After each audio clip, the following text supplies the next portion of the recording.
My name is Raya.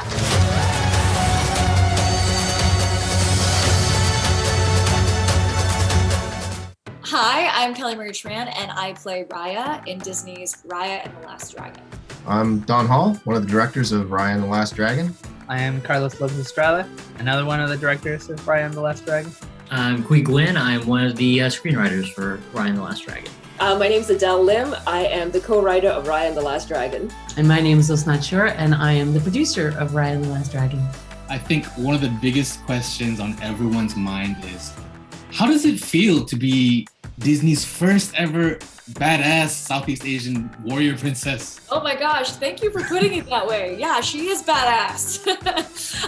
It feels incredible. I do not take it lightly that we are making a movie that's sort of breaking barriers, and I hope that when people see this movie, they're able to see themselves reflected in a way that they may not have been able to see before. It means the world to me, and I am so grateful to be a part of this magical, miraculous experience. Even though the film is set in Kumandra, which as we all know is a fictional Southeast Asian land, I can't help but feel a sense of familiarity with it. Why look to Southeast Asia in the first place, and why now?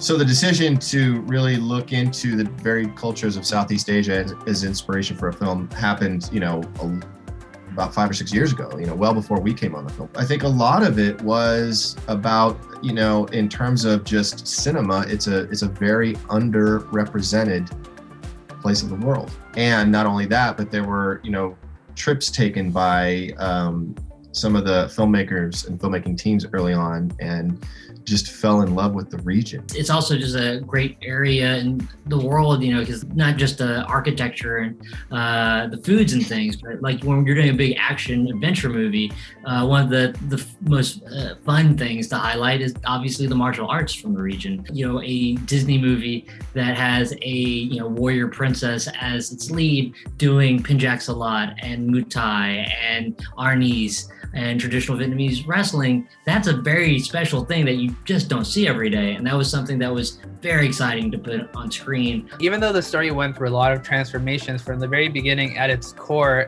it was about people from different backgrounds coming together and learning how to trust one another, learning how to work with each other. So we knew that Kumandra needed to show a great diversity, a great richness, and difference in all these cultures within the world, because even though there's very distinct sort of like personalities and flavors and essences to each of these countries, they all sort of like exist in this little microcosms. For all of these reasons, it was really sort of like the very, very perfect place to draw these inspiration from. I heard that everyone traveled through Southeast Asia to do some research and garner inspiration. What was that like? Which countries did you travel to, and which one was your favorite, or which one did you enjoy?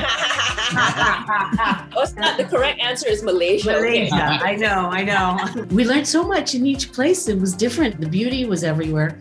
The gorgeous food was everywhere. It was just a question of, connecting with people. What influenced the idea to make trust a key element or a kind of backbone to the story?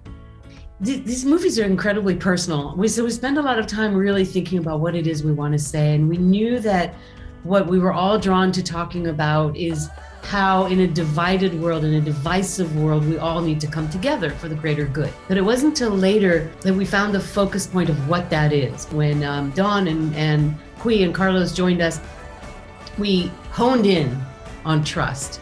We realized that for us, the more we thought about it, the key to being willing to work together despite our differences or even because of our differences is trust. Which scene was your favorite to write? Oh my gosh, it's so funny. I feel like we've written this movie about 8 times over, because that's how many times you put it up. But I do think my favorite scenes are with young Raya and her father. For a lot of us, that the dreams of our parents become our dreams when we're young. And then as we grow up, especially when we're in an imperfect world, a world that's broken, we can get disillusioned, we can get very bitter. And we, hopefully get back to the point where we can rediscover those dreams and feel like this is something worth fighting for. And you're sort of carrying on that, that tradition, that heritage that we have. So that was very special for me. Being of Southeast Asian descent yourself, How important would you say this project was for you, both in a professional and personal capacity? Well, on a professional capacity, obviously it's huge. Like there's nothing bigger than making a Disney movie, right? It's, you know, when you make a Disney film, you know it's going to impact, you know, pop culture globally. But then personally, like my kids don't often get to see themselves on screen ever. They never get to be the hero. They'll always will have Raya as a hero that they can look towards and go, hey, she had agency to be the lead character. And that is something that I think, you know, as a person who grew up in America, I didn't get to see a lot of that. And to be able to know that my kids will now never have to feel that, that's a very major thing for me. To know that they now have this forever is a real dream come true. In a sense, it's kind of historical because people further down the line that watch the film, they'll associate your name with the first ever Southeast Asian princess, right? So with that in mind, like what kind of pressure did you feel when you were cast? I felt responsibility, obviously, because anytime you're doing something that feels like it's never happened before, you feel that sense of both honor and responsibility. That being said, I hope that this is the first of many times that we will see stories about this part of the world. If you could only pick one, what important takeaway do you want people to learn from Raya and the Last Dragon? Our chance to make this world a better place than we found it when we came into it is to get to come together with our differences, embracing our differences, and actually trust each other. And it's not easy. And it happens. You have to try again and again and again and take steps that are very scary and make you feel vulnerable. But it's worth it because when we come together, we can work magic. And which would you say is the most important scene in the film?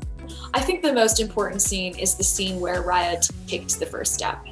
I think that it's so important to see characters who, in the beginning of the movie, don't trust each other and are from different parts of this land, and to see them at the end not only trust each other, but to be able to put away any sort of instincts about self-preservation in order to work towards the idea of a world that's better than the one they're living in. I think that is a message that I hope people take away with them, and the message that I want to take away from this experience.